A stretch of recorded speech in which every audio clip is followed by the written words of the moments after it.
नाजरीन अस्सलाम वालेकुम। इनसाइड न्यूज के नए प्रोग्राम के साथ मैं हूं इब्राहिम राजा और आज हम आपको बताएंगे कि मारूफ कालम नवीस अय्याज अमीर साहब पर हमला करने वाले कौन निकले, उनकी गाड़ी को रोकने वाले 6 अफराद असल में कौन थे। Army chief general Qamar Javed Bajwa के मुतल्लिक एक बहुत बड़ी और हैरान कुन खबर क्या है, एक शर्मनाक वीडियो इस वक्त सोशल मीडिया पर क्यों वायरल है और इमरान खान साहब ने आज की तारीख में एक ताजा तरीन इंटरव्यू के दौरान एक और वीडियो के मुतल्लिक किस नोयत का इंतहाई हसास इंकशाफ कर दिया है। हमारे जिन दोस्तों ने अब तक हमारे चैनल को सब्सक्राइब नहीं किया उनसे हम कहेंगे कि हमारे चैनल को सब्सक्राइब कर लें ताकि उन्हें अहम मालूमात बर वक्त मिलती रहें। अब वापस आते हैं आज के मौजू पर और सबसे पहले आपको परवेज मुशर्रफ के मुतल्लिक एक इंतहाई अफसोसनाक और एक हसास नोयत की इतला से आगाह करते हैं। ये बहुत ही हसास और तशवीशनाक नोयत की खबर है क्योंकि अब रावलपिंडी का जो एक फौजी हॉस्पिटल है वहां से बहुत ही तशवीशनाक किस्म की इतलात आ रही हैं और ये इतलात एक ऐसे वक्त में सामने आई जब परवेज मुशर्रफ की फैमिली ने एक ताजा तरीन बयान जारी कर दिया। परवेज मुशर्रफ की जो अहलिया हैं बेगम साहिबा मुशर्रफ, उनकी जानिब से ये बयान जारी किया गया और इस बयान में बताया यह गया और ये तस्दीक की गई कि साबिक सदर परवेज मुशर्रफ की तबीयत इंतहाई खराब थी। इस बात की तस्दीक भी की गई कि वो पाकिस्तान जाने के ख्वाहिशमंद थे और उन्होंने इस ख्वाहिश का इजहार किया कि वो फौरन पाकिस्तान पहुंचना चाहते हैं। इसी पूरी सूरत हाल के दौरान जब पता ये चला कि परवेज मुशर्रफ को सांस की इंतहाई तकलीफ दे बीमारी है तो उस वक्त army chief general Qamar Javed Bajwa अचानक एक गैर एलानिया दौरे पर दुबई पहुंचे। उनकी परवेज मुशर्रफ की अहलिया साहिबा मुशर्रफ से मुलाकात हुई। जनरल बाजवा ने परवेज मुशर्रफ की अयादत भी की और उसके बाद यूएई ने एक एयर एम्बुलेंस का इंतजाम भी किया ताकि परवेज मुशर्रफ को पाकिस्तान शिफ्ट किया जा सके। लेकिन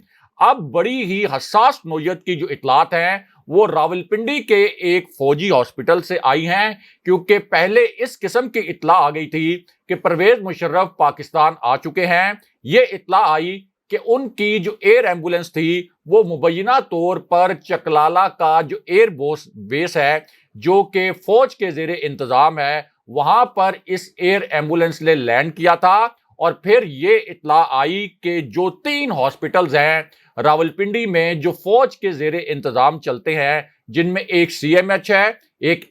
एमएच है और एक एएफआईसी है, इन 3 हॉस्पिटल्स में से एक हॉस्पिटल में परवेज मुशर्रफ जेरे इलाज हैं। लेकिन अब परवेज मुशर्रफ के मुतल्लिक एक ताजा तरीन और एक इंतहाई हसास नोयत की और आप ये भी कह सकते हैं कि एक बहुत अफसोसनाक किस्म की इतला सामने आई है क्योंकि जिस वक्त उनके मुतल्लिक ये खबरें आईं और सोशल मीडिया पर ये इतलात फैली कि परवेज मुशर्रफ फौज के जो 3 हॉस्पिटल्स हैं रावलपिंडी में उनमें से एक हॉस्पिटल में वो जेरे इलाज हैं तो उस वक्त फौजी जराए ने इन इतलात की भरपूर तरदीद की। लेकिन उसके बाद इन्हीं हॉस्पिटल्स में से एक हॉस्पिटल में बड़ी गैर मामूली सरगर्मी देखने में आई। वहां पर सिक्योरिटी बहुत टाइट कर दी गई और अमूमन इस हॉस्पिटल में इस तरह की सिक्योरिटी नहीं होती, जिसके बाद बहुत से साफियों ने ये ट्वीट्स किए कि अब दुबई से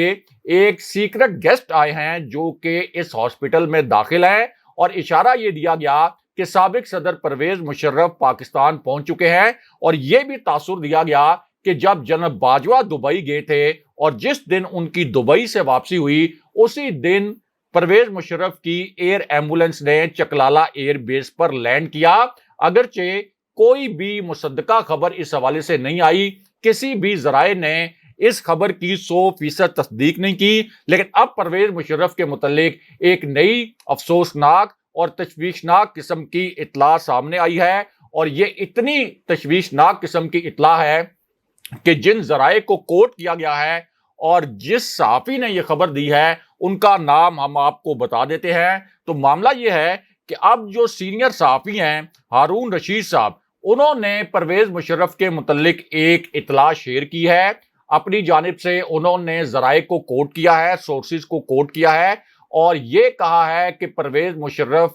کے متعلق ایک ایسی آپ کہہ سکتے ہیں کہ افسوسناک خبر انہوں نے شیئر کی ہے کہ جس کو میں 100% تصدیق تک یہاں پر دہرانا نہیں چاہتا، لیکن یہ ان کی زندگی کے حوالے سے بہت ہی تشویشناک قسم کی خبر ہے۔ لیکن یہاں پر army chief general Qamar Javed Bajwa کے متعلق ایک بہت بڑی خبر اور بھی ہے۔ یہ ایک بڑی بریکنگ نیوز ہے، ایک تازہ ترین خبر ہے، اور اس خبر کے حوالے سے دو بہت بڑے دعوے کیے گئے ہیں، اور اس کی وجہ یہ ہے کہ اب اسلام آباد کا جو ریڈ زون ہے، یہاں موجود ایک عمارت میں ایک ایسی سرگرمی ہوئی ہے جس پر بڑی عجیب و غریب قسم کی اطلاعات آ رہی ہیں۔ اسلام آباد کا یہ جو ریڈ زون ہے، یہ ایک ہائی پروفائل ریڈ زون ہے، انتہائی حساس علاقہ ہے۔ اس علاقے میں ایوان صدر واقع ہے، پارلیمنٹ ہاؤس واقع ہے، وزیر اعظم آفس بھی اسی ریڈ زون میں واقع ہے۔ اسی طرح وزیر اعظم house, P T V, radio Pakistan اور دفتر خارجہ کی جو عمارتیں ہیں وہ بھی اسی ریڈ زون میں ہیں، اور سب سے اہم بات یہ ہے کہ جو غیر ملکی سفارت خانے ہیں وہ بھی اسی ریڈ زون میں ہیں۔ اب جو اطلاعات سامنے آئیں، ان اطلاعات کا تعلق army chief general Qamar Javed Bajwa سے ہے اور جی ایچ کیو کے فیصلوں کے متعلق بھی ہے، اور اسی پوری صورتحال کے متعلق ایک بڑی حیران کن قسم کی، بہت عجیب و غریب قسم کی ویڈیو بھی سامنے آئی، اور جیسے ہی یہ ویڈیو سامنے آئی، عمران خان صاحب نے عین اسی وقت اسٹیبلشمنٹ کے متعلق ایک عجیب و غریب اور خوفناک واقعہ سناتے ہوئے ایک نیا انکشاف کر دیا۔ یہ ایک ایسا واقعہ تھا جو عمران خان صاحب نے پہلی مرتبہ سنایا، اسی وجہ سے خان صاحب کا یہ انکشاف مرکزی میڈیا کی پہلی ہیڈ لائن بن گیا، اور اب عمران خان صاحب نے جو واقعہ سنایا اور جو 3 انکشافات کیے اسٹیبلشمنٹ کے متعلق، وہ آپ کو مختصراً بتاتے ہیں۔ اب جو خان صاحب کا پہلا انکشاف تھا، اس میں عمران خان صاحب نے نیوٹرلز کو مخاطب کیا، یعنی آپ کہہ سکتے ہیں کہ اسٹیبلشمنٹ کو مخاطب کیا، اور آسان الفاظ میں یا ڈائریکٹ اگر آپ بات کریں تو عمران خان صاحب نے فوجی قیادت کو مخاطب کیا، اور اس نقطے میں عمران خان صاحب نے یہ الفاظ بولے کہ جو یہ کہتے ہیں کہ ہم تو نیوٹرلز ہیں، اس وجہ سے ہم پیچھے ہٹ گئے۔ ان سے سوال یہ ہے کہ کیا یہ آپ کا پاکستان نہیں ہے، اور اگر معیشت نیچے جائے گی تو کیا یہ نیوٹرلز کے لیے نقصان دہ نہیں ہوگا؟ یہ خان صاحب نے سوال پوچھا۔ لیکن جو دوسرا انکشاف تھا خان صاحب کا، اس میں خان صاحب نے 2 خوفناک ویڈیوز کے متعلق بتایا۔ یہ انتہائی حساس نوعیت کی بات کی عمران خان صاحب نے، اور جب سے ان کی حکومت گری ہے، جب سے وہ اپنی حکومت گرنے کے متعلق سازش کا ذکر کر رہے ہیں، آج تک انہوں نے یہ راز نہیں کھولا تھا، لیکن پہلی مرتبہ اب عمران خان صاحب نے 2 خوفناک ویڈیوز کی بات بھی کہی ہے۔ اور خان صاحب نے اپنے اس انکشاف میں امپورٹڈ حکومت کو بھی مخاطب کیا، نیوٹرلز کو بھی مخاطب کیا، اور اس کے بعد عمران خان صاحب نے یہ انکشاف کیا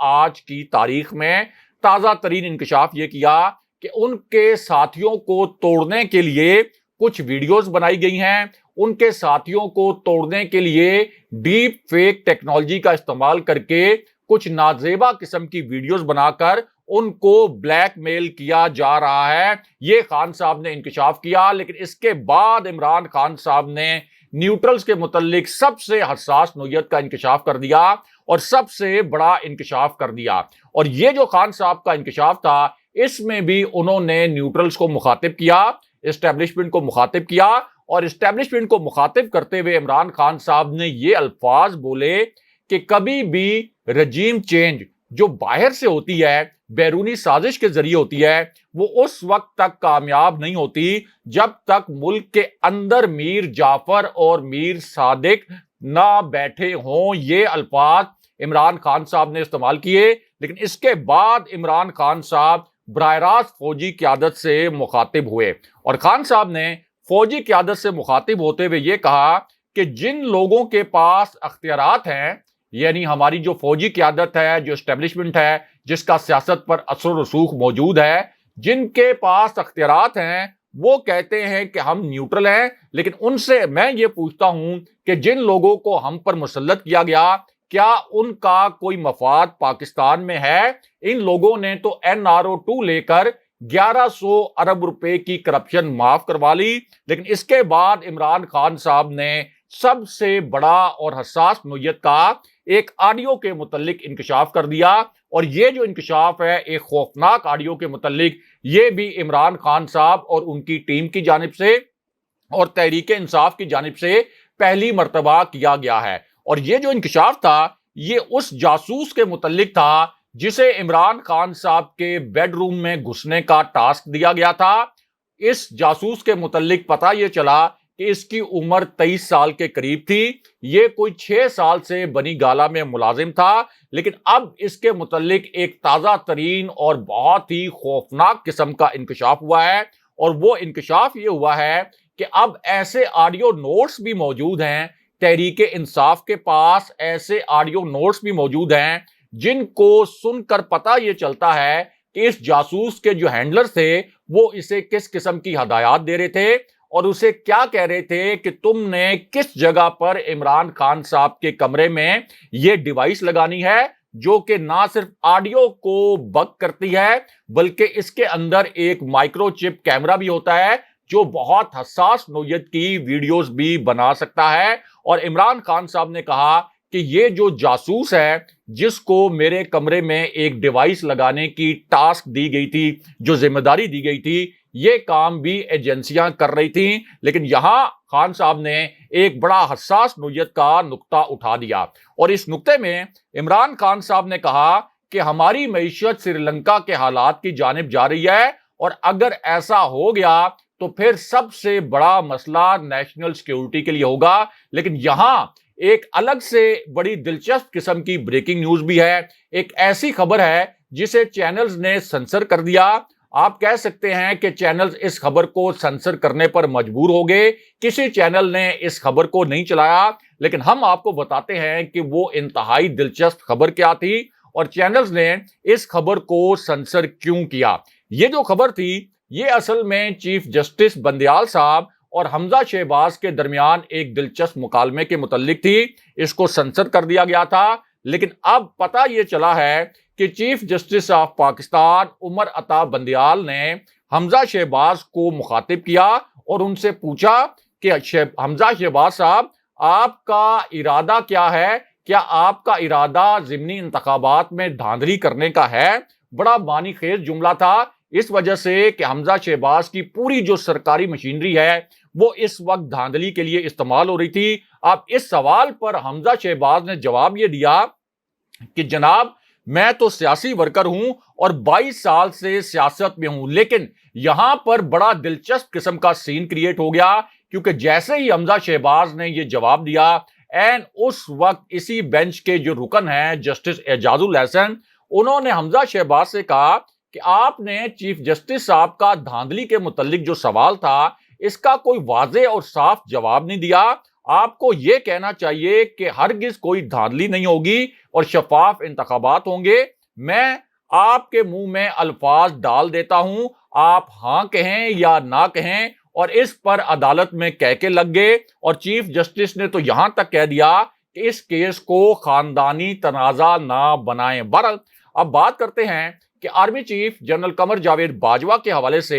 वजीर आजम हाउस से किस किस्म की इतलात आई। ये एक हसास नोयत की खबर है और इस वजह से हसास नोयत की खबर है कि army chief general Qamar Javed Bajwa की अप्रैल के बाद अब शहबाज शरीफ से दूसरी 1-on-1 मुलाकात हुई थी और इस मुलाकात की जो वीडियो सामने आई है उस पर काफी मानीखेज किस्म के तबसरे किए गए हैं। क्योंकि पहले ये वीडियो सामने नहीं आई थी, लेकिन जब ये ऑफिशियली वीडियो जारी की गई है, जब ये वीडियो सरकारी तौर पर रिलीज की गई है, तो उसके बाद इस वीडियो में जिस किस्म के मनाजिर हैं उनको देखकर बड़े ही मानीखेज किस्म के तबसरे किए गए हैं। क्योंकि इस वीडियो में देखा यह जा सकता है कि army chief general Qamar Javed Bajwa तो बड़े संजीदा लग रहे हैं, लेकिन शहबाज शरीफ इंतहाई घबराए हुए हैं। ऐसा लग रहा है कि वो जनाब बाजवा से कोई रिक्वेस्ट कर रहे हैं, कोई दरखास्त कर रहे हैं, और कुछ हलकों का दावा यह है कि शहबाज शरीफ को army chief general Qamar Javed Bajwa की जानिब से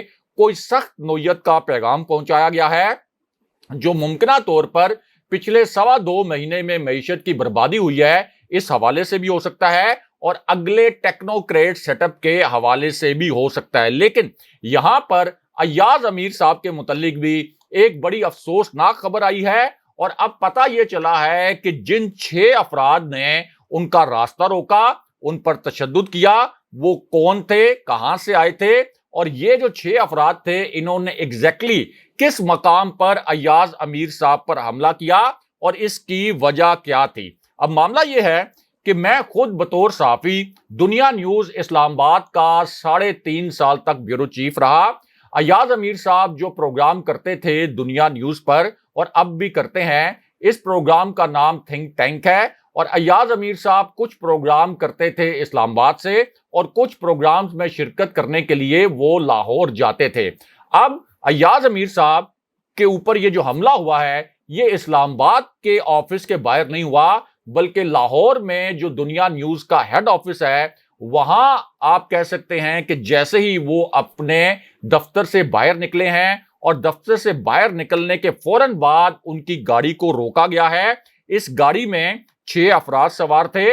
ایاز امیر صاحب نے ایک دن پہلے عمران خان صاحب کے سیمینار میں ایک تقریر بھی کی تھی، اور جس وقت وہ دنیا نیوز کے دفتر سے باہر نکلے ہیں تو ایک گاڑی رکی۔ ایاز امیر صاحب اپنے ڈرائیور کے ساتھ اپنی گاڑی میں موجود تھے، اور اس گاڑی میں جو 6 افراد موجود تھے انہوں نے ایاز امیر صاحب کی گاڑی روکنے کی کوئی وجہ نہیں بتائی۔ یعنی ایک تو ایسی سچویشن ہوتی ہے کہ جس میں کوئی ایکسیڈنٹ کی صورتحال پیدا ہو جائے یا کوئی ایسی صورتحال پیدا ہو جائے کہ 2 گاڑیوں کے ڈرائیورز کے درمیان کوئی تلخ کلامی ہو جائے، ایسی کوئی سچویشن نہیں تھی۔ اور جیسے ہی ایاز امیر صاحب کی گاڑی دنیا نیوز کے دفتر سے نکلی، یہ ایک گاڑی تھی جس نے روکا ایاز امیر صاحب کی گاڑی کو۔ اس میں سے 6 افراد باہر نکلے اور پھر ایاز امیر صاحب کو بغیر کچھ کہے،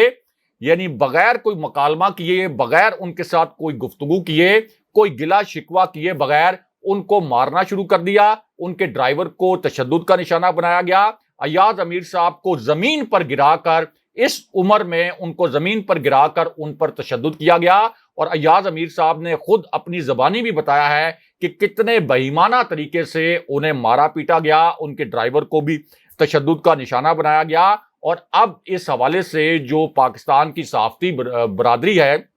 وہ سراپا احتجاج تو ہے، لیکن ابھی تک یہ کلو نہیں ملا کہ آخر ایاز امیر صاحب پر حملہ کرنے کی اصل وجہ کیا تھی اور یہ حملہ آور کہاں سے آئے تھے۔ دوسری جانب پنجاب میں جو ضمنی الیکشن ہو رہا ہے، یہاں پر ایک کارنر میٹنگ جو لاہور میں ہوئی، وہاں پہ ایک لیگی لیڈر کو لوٹے اور تھپڑ مارنے کی ویڈیو وائرل ہوئی ہے۔ اگلے پروگرام تک کے لیے خدا حافظ۔